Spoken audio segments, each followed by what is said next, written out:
students. I am Dr. Jaswant Singh, behalf of Triple S Convent Senior Secondary School 11 LNP Shri Ganganagar से। आज का हमारा topic है soil as a medium of plant growth, यानी कि किस तरह से सॉइल प्लांट ग्रोथ के लिए एक मीडियम का काम करती है। तो देखिए, इसके अंदर नोट्स है वो बहुत इजी हैं, इसमें ज़्यादा आपको कुछ हार्ड लैंग्वेज नहीं दी हुई है। मैं डायरेक्ट आपको बुक से ही रीड करवा रहा हूँ ताकि आपको कोई प्रॉब्लम नहीं आए स्टूडेंट्स।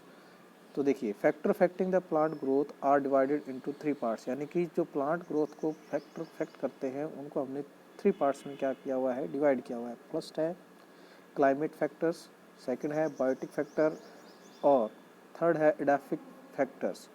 सबसे पहले बात करते हैं कि एडाफिक फैक्टर क्या होता है। इसके बारे में एडाफिक फैक्टर जो होता है वो सॉइल के ऊपर डिपेंडेंट होता है कि सॉइल का फिजिकल, केमिकल और बायोलॉजिकल प्रॉपर्टी क्या है। ठीक है, कि सॉइल कैसी है। आप खुद जानते हो कि हर कोई प्लांट्स जो है वो डिफरेंट टाइप की सॉइल के अंदर ग्रोथ नहीं कर सकता, वो अब स्पेसिफिक सॉइल में ही क्या कर सकता है, ग्रोथ कर सकता है। तो इसलिए एडाफिक फैक्टर जो है वो डिपेंड करता है किसके ऊपर, सॉइल के ऊपर। ठीक है, एडाफोलॉजी हमने वर्ड पढ़ा था कि उसमें क्या स्टडी करते हैं, सॉइल की प्रॉपर्टीज़ को स्टडी करते हैं।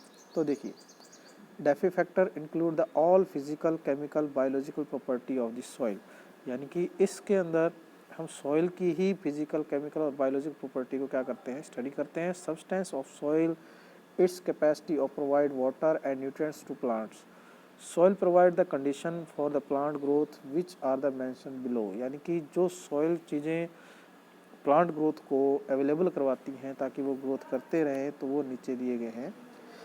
तो कौन कौन से हैं? पहला है एसेंशियल न्यूट्रिएंट्स। आप अच्छी तरह से जानते हैं कि एसेंशियल न्यूट्रिएंट्स के बेस के ऊपर carbon, nitrogen, hydrogen, oxygen, nitrogen, phosphorus, potassium, calcium, magnesium, iron, sulphur और अदर माइक्रो न्यूट्रिएंट्स भी जो है वो क्या आते हैं, काम में आते हैं किसके भी, प्लांट को ग्रोथ के लिए। ये बहुत ही क्या होते हैं, उसके लिए नेसेसरी होते हैं। Plants get the phosphorus, calcium, sulphur, iron, boron, magnesium, zinc, copper, molybdenum and chlorine from the soil, यानी कि ये जो एलिमेंट्स हैं कौन कौन से, phosphorus, calcium, sulphur, iron, boron, magnesium, zinc, copper और मोलिब्डेनम एंड क्लोरीन, ये सब उसको कहाँ से मिलते हैं, सॉइल से मिलते हैं। बट जो नाइट्रोजन है वो क्या करते हैं, रिसीव करता है कहाँ से, एयर से, और उसमें सॉइल में क्या किया जाता है, फिक्सेशन किया जाता है। आपको ध्यान में होगा, बायोलॉजी के अंदर आपने पढ़ा था कि नाइट्रोजन फिक्सेशन के लिए कुछ बैक्टीरिया होते हैं, जैसे राइजोबियम बैक्टीरिया, वो नाइट्रोजन फिक्सेशन का कार्य करते हैं। तो nitrogen is received from both the soil and air. Carbon, hydrogen and oxygen are received from air and water, यानी कि कार्बन, हाइड्रोजन और ऑक्सीजन जो है वो कहाँ से रिसीव किया जाता है, फ्रॉम एयर एंड वाटर, यानी इन दोनों जगह से हम क्या कर लेते हैं, ऑब्जर्व कर लेते हैं। अगला आता है कि वाटर की प्रॉपर्टी के बारे में बात करें कि वाटर कहाँ कहाँ से आ रहा है। तो देखिए, वाटर सेकंड कौन सा है, water it is an important part of the soil among the part of minerals taken by plants from the soil proportion water intake is maximum, यानी कि अगर वो सॉइल से प्लांट क्या करता है, वाटर लेता है, तो वो उसकी अमाउंट क्या रहती है, सबसे ज़्यादा रहती है। वैसे तो इसके पास अदर मेथड्स भी हैं, बट उसमें बहुत कम क्या करता है, ये वाटर को ऑब्जर्व करता है। अगला है if volume of water is less in plant, अगर वॉल्यूम है, अगर वाटर का अगर वो कम रह जाए in plant, extension and divisions of sales also be less, यानी कि सेल डिवीज़न जो है आपका मियोसिस एंड माइटोसिस, वो भी क्या हो जाएगा, बहुत ही उसकी रेट कम हो जाएगी। अगर माइटोसिस और मियोसिस जो है आपका सेल डिवीज़न वो रुक गया, तो स्पेसिफिक बात है कि सेल डेवलपमेंट नहीं होगा और नई सेल्स नहीं बनेंगी, और नई सेल्स नहीं बनने की वजह से प्लांट की जो ग्रोथ है वो क्या हो जाएगी, रुक जाएगी। Water is important for the photosynthesis in the plant, आप अच्छी तरह से जानते हैं वाटर जो है वो बहुत ही ज़्यादा इंपॉर्टेंट होता है किसके लिए भी, फोटोसिंथेसिस के लिए, किसके अंदर, प्लांट के लिए। If water is less the process will slow down, यानी कि अगर वाटर कम हो गया तो उसकी प्रोसेस भी क्या हो जाएगी, कम हो जाएगी। आप अच्छी तरह से जानते हैं कि फोटोसिंथेसिस में क्या होता है, तो ध्यान दीजिए 6CO2 plus 6H2O. Then it will be convert in the presence of chlorophyll. किसमें कन्वर्ट होता है भैया? C6H12O6 यानी कि ग्लूकोज बनता है और प्लस साथ में क्या बनती है? ऑक्सीजन। ठीक है, तो ये फोटोसिंथेसिस की क्या है? रिएक्शन है, जिसमें वाटर क्या होता है? नेसेसरी होता है। अगर यहाँ पर वाटर नहीं होगा तो आप स्पेसिफिक ध्यान से देखना कि CO2 चाहे जितनी मर्जी अवेलेबल हो जाए, अगर वाटर की कमी हो गई तो आप ग्लूकोज की फॉर्मेशन नहीं कर सकते और ना ही वहाँ पर ऑक्सीजन बनेगा, क्योंकि ऑक्सीजन जो है वो भी कहाँ से आती है? यहीं से आती है। ठीक है, इसी रिएक्शन से आती है, यहाँ से नहीं आती, इसी रिएक्शन से आती है। क्लियर है? अब बात करते हैं next. Water is a solvent which gets the all nutrients dissolve and also itself work provide nutrients to plants. यानी कि आप अच्छी तरह से जानते हैं कि सॉइल से डायरेक्ट प्लांट क्या नहीं कर सकता? न्यूट्रिएंट्स को गेन नहीं कर सकता। तो पहले वो क्या करते हैं? वाटर के अंदर डिजोल्व होते हैं और रूट्स उस वाटर को क्या करती हैं? ऑब्जर्व करती हैं। और जैसे ही वो रूट्स जो है प्लांट की वाटर को ऑब्जर्व करेंगी तो उसके साथ साथ कौन साथ में ऑब्जर्व होता है? न्यूट्रिएंट्स भी ऑब्जर्व होते हैं। तो इस तरह से वाटर जो है सॉइल में प्रेजेंट सारे ही न्यूट्रिएंट्स जो होते हैं उनको डिजोल्व करने का काम भी करता है। Soil heat and soil water also remains controlled by water. यानी कि सॉइल की जो हीट है या वाटर है, ये किसको इसको कंट्रोल्ड कौन करता है? वाटर करता है। Water surround the minerals and organic substance for all sides and make the fusion of various substance to make a soil solution. यानी कि वाटर जो है सॉइल में प्रेजेंट जो न्यूट्रिएंट्स हैं, अगर वो आपस में रिएक्शन करके एक अदर न्यूट्रिएंट्स की फॉर्मेशन कर रहे हैं, अदर कंपाउंड या ऑर्गेनिक कंपाउंड की फॉर्मेशन कर रहे हैं, तो उसमें भी हेल्प करता है। यानी कि दो मॉलिक्यूल को आपस में जोड़ने और उनके बीच में रिएक्शन करवाने और उनका नया सॉल्यूशन बनाने का काम भी कौन करता है? वाटर करता है। तो इस तरह से वाटर भी क्या है? एक स्पेसिफिक फैक्टर है जो क्या कर रहा है? आपका प्लांट ग्रोथ को क्या करता है? इफेक्ट करता है। अगली बात आती है supply of oxygen for roots respiration. यानी कि ऑक्सीजन कितना काम करता है उसके बारे में डिस्कस करते हैं। ठीक है, respiration is very important for all the living organism. हम अच्छी तरह से जानते हैं कि रेस्पिरेशन नहीं होगा, ऑक्सीजन नहीं होगा, तो इसकी वजह से ग्लाइकोलाइसिस, क्रेब साइकिल और ये सब साइकिल रुक जाएंगे, जिसकी वजह से एनर्जी या एटीपी का फॉर्मेशन नहीं हो पाता। और एटीपी फॉर्मेशन नहीं होने की वजह से टोटली प्लांट जो है वो क्या हो सकता है? डैमेज हो सकता है या हो जाता है, क्योंकि एनर्जी नहीं होगी। विदाउट एनर्जी क्या नहीं हो सकता? सेल डिवीजन वगैरह कुछ नहीं हो सकता। तो प्लांट की ग्रोथ क्या हो जाती है? रुक जाती है। For the respiration oxygen is required. आप अच्छी तरह से जानते हैं कि रेस्पिरेशन के लिए कौन सी गैस रिक्वायर्ड होती है? ऑक्सीजन रिक्वायर्ड होती है। Roots of plant inspire by oxygen received from soil air. यानी कि रूट्स जो है वो क्या करती हैं? प्लांट के लिए जो ऑक्सीजन है वो कहाँ से लेती हैं? सॉइल के जो पार्टिकल की स्पेस में जो एयर बच जाती है उस स्पेस से। इंटरमोलिकुलर स्पेस जो होते हैं उसमें एयर रहती है और उसी एयर को क्या करते हैं? ऑब्जर्व करते हैं कौन? रूट्स, ताकि प्लांट्स को रेस्पिरेशन के लिए क्या कर सकें? दे सकें। Therefore from the soil air plants get the 20.3% oxygen. कितनी है बेटा? ये आपको लर्न करनी है, बहुत ज़्यादा ही इम्पोर्टेंट पोर्शन है, ये कई बार एग्ज़ाम के अंदर आ चुका है। ठीक है, जो कि ऑक्सीजन कितनी रिसीव करते हैं? 20.3% ऑक्सीजन होता है। नाइट्रोजन कितना होता है? 79.01% और CO2 कितनी है? 0.3%। ये सॉइल से है बेटा, ध्यान रखना, एयर का कंपोजिशन नहीं है, ये सॉइल से जो प्लांट गेट करते हैं उसकी बात की जा रही है।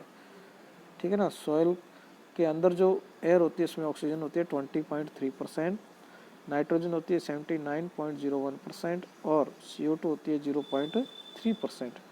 ठीक है, थोड़ा सा फ़र्क है एटमॉस्फेरिक जो कंपोजिशन है उससे। क्लियर है? Roots of the plants does not gets the developed they do not get sufficient oxygen and in turn the plant will also, यहाँ से देखना, develop that do not get the sufficient oxygen। यानी कि अगर इनके पास क्या नहीं हो? sufficient oxygen नहीं हो, and in turn the plants will also not grow। यानी कि ये किसी भी हालत में क्या नहीं कर सकते? ग्रो नहीं कर सकते। क्लियर है बात? अगला आता है मैकेनिकल सपोर्ट। मैकेनिकल सपोर्ट होता है बेटा प्लांट्स को खड़ा रखना। ठीक है ना। अगर मान लीजिए आज हमारी बोन्स नहीं है हमारी बॉडी के अंदर, अगर हम विदाउट बोन्स हों तो क्या हम अपने स्ट्रक्चर को इस तरह रख सकते हैं? क्या नहीं रख सकते, क्योंकि बोन्स का जो स्केलेटन है वो हमें क्या कर रहा है, एक स्पेसिफिक शेप दे रहा है, हमारी बॉडी को खड़ा कर रहा है। इसी तरह से प्लांट के अंदर जो स्केलेटन होता है वो कार्बन का होता है। किसका बना होता है बेटा? कार्बन का। ठीक है, बट इसी स्केलेटन को खड़ा करने का या स्टैंड सीधा रखने का जो काम है वो कौन करती है? सॉइल करती है। आप अच्छी तरह से पता है कि जड़ या रूट्स जितनी नीचे जाएंगी प्लांट्स उतना मजबूत होगा। अगर मान लो सॉइल के अंदर रूट्स नहीं गई तो वो प्लांट नीचे गिर जाएगा, थोड़ा सा हवा का झोंका लगता ही। ठीक है, तो सॉइल जो है वो हमें क्या सपोर्ट करती है? मैकेनिकल सपोर्ट देती है किसको? प्लांट्स को, ताकि वो अच्छी तरह से क्या कर सके? ग्रो कर सके। तो आते हैं मैकेनिकल सपोर्ट के ऊपर। तो पहला है मैकेनिकल सपोर्ट, ठीक है ना। तो some soils have the such biological and chemical properties in which roots of the plants can penetrate deeply and get spread easily। यानी कि आपको अच्छी पता है जितनी ज़्यादा डीप जाएगा वो प्लांट उतना ही स्प्रेड करेगा, अच्छी तरह से क्या रहेगा? खड़ा रहेगा। These type of the soil considered to be an ideal soil plant grow as plant growing in such type of the soils are point firm and draw the resistance and they can absorb the volume of nutrients। यानी कि जितना ज़्यादा soil के अंदर roots जाते हैं तो soil उतना ज़्यादा क्या करेगा? स्टैंड करेगा, सीधा खड़ा रहेगा। किसके रिस्पेक्ट एक्सेस में? वाइड वाइड यानी कि विंड जो होती है, आपकी जो एयर होती है, हवा का जो प्रेशर होता है उसके जो सापेक्ष है वो खड़ा रहने का प्रयास कर सकता है। कौन? प्लांट। अगर हवा तेज भी चलेगी तो प्लांट नहीं गिरेगा। क्यों नहीं गिरेगा? क्योंकि सॉइल उसको क्या कर रही है? मैकेनिकल सपोर्ट दे रही है। सॉइल के अंदर उसकी रूट्स जो है वो मजबूती के साथ क्या है? गड़ी हुई है। अगर मान लीजिए सॉइल के अंदर रूट्स अच्छी तरह से नहीं गड़ी हों, सॉइल नहीं हो, तो थोड़ी सी हवा चलेगी और प्लांट क्या हो जाएगा? नीचे गिर जाएगा और डैमेज हो जाएगा, ख़त्म हो जाएगा। ठीक है, इसी तरह से जितनी ज़्यादा रूट्स अंदर की तरफ जाएंगी उतना ही वाटर का सॉइल से ज़्यादा ऑब्जर्वेशन होगा, न्यूट्रिएंट्स ज़्यादा आएंगे, प्लांट जो है वो क्या हो जाएगा? मजबूत हो जाएगा। ठीक है, अगली बात है अपने पास, वो है कि रूट्स, ठीक है, नेक्स्ट बात करते हैं कि roots of the plants does not grow in the artificial hard layer and the infertile the layers the excess और द लेक ऑफ मॉइस्चर और the in presence of large soluble salt. यानी कि अगर ये सब कंडीशन हों तो वहाँ पर प्लांट क्या नहीं कर सकता? ग्रो नहीं कर सकता। कहाँ पर? जहाँ पर आर्टिफिशियल हार्ड लेयर हो। तो क्यों हार्ड लेयर होगी? तो रूट्स नीचे नहीं जा पाएंगे और नीचे नहीं जा पाएंगी तो प्लांट को मैकेनिकल सपोर्ट नहीं मिल पाएगा। ठीक है, इंटरफर्टाइल लेयर्स यानी कि इनफर्टाइल लेयर्स होगी। यानी कि अगर मान लो ऐसी लेयर्स है जहाँ पर न्यूट्रिएंट्स हैं ही नहीं तो प्लांट की रूट्स क्यों जाएगी वहाँ पर? है ना। तो रूट्स में जाएगी तो जरूर, लेकिन न्यूट्रिएंट्स नहीं मिलेंगे तो प्लांट अपने आप ही क्या हो जाएगा? डैमेज हो जाएगा, ख़त्म हो जाएगा। In excess of lake and moisture और in presence of large soluble salt. अगर सॉल्ट की और मॉइस्चर कुछ ज़्यादा ही है, न्यूट्रिएंट्स वहाँ पे अवेलेबल नहीं है, हार्ड वहाँ पे लेयर है, इनफर्टाइल वो सॉइल है, तो वहाँ पर प्लांट ग्रो नहीं कर सकता।